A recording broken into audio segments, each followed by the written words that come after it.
Hey everybody, doing a video on the importance of scale in sculpture and having the guts to start over. I was reading about Daniel Chester French. If you don't know French, he did the Lincoln Memorial. That's his most famous piece. Everyone knows that. And he did a lot of great things, probably better sculptures than this that are out there. But anyway, I was reading about, they made this temple to put Lincoln in. It's kind of funny how we put presidents in temples like Greek gods, but anyway, he once they built the temple, he was supposed to make a 10-foot sculpture, and he realized, that's too small for the size of the temple, for the space, and a sculpture lives in space. So think about that. And he realized it should be 19 feet high.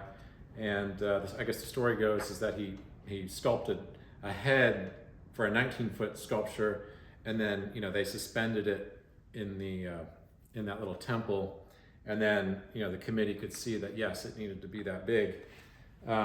So anyway, that's a grand scale project.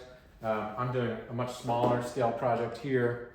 You can see my maquette, the little green figure in the back, and like a 40-inch sculpture that I started for the client. And I'm a little embarrassed to say I've been working on this project for several years.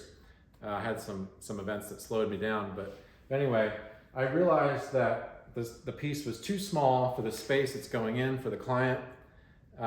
So I thought about it a lot. I kept trying to make this 40-some inch piece bigger by just kind of inching it higher, and it just wasn't working. So I just bit the bullet and said, I'm going to start over, and here's my new start. One of my mentors and colleagues, Michael Shane Neal, said he never regretted starting over on a project, even on large projects. And I would say it's probably even more important to get it right on the big projects. You do a little painting or a little sketch.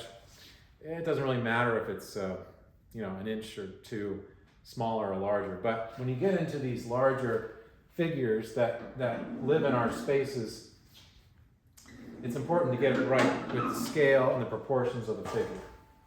So the more I do this, the more I realize that scale and proportions are really like 80% of a thing. Really important. So my faults here are not measuring enough and not planning enough. But I will say, when you start again, it goes a lot faster than when you did your first attempt. So you're armed with a lot more knowledge and hard lessons when you go into your fresh start. So this I've only worked on a couple days, I think, and it's going along pretty fast. So I'm hoping that I can continue that momentum and make a much finer piece in the end. Remember, your sculptures will live longer than you. If this is cast into bronze, it's going to outlive me. So you never want to put something out there that is just satisfactory, that's just okay, or worse, you don't want to put something bad out there that has a lot of glaring errors, and that's not going to be good for anybody. It's not going to be good for your reputation. It's not going to be good for your business. It's going to keep you up at night, and it's not good for the world. We want beautiful things, not uninspiring, ugly things. And there's plenty of that out there. The 20th century was just chock full of horrible bronze, and very few of these bronzes ever get melted down.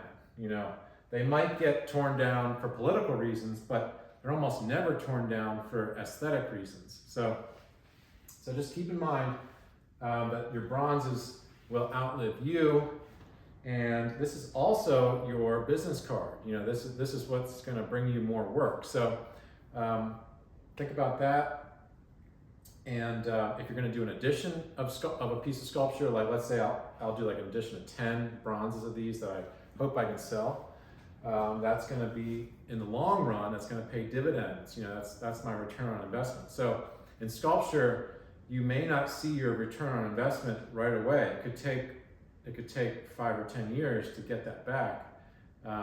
But if you do a thing of quality, you will see that return. A lot of your family and friends won't understand it at first.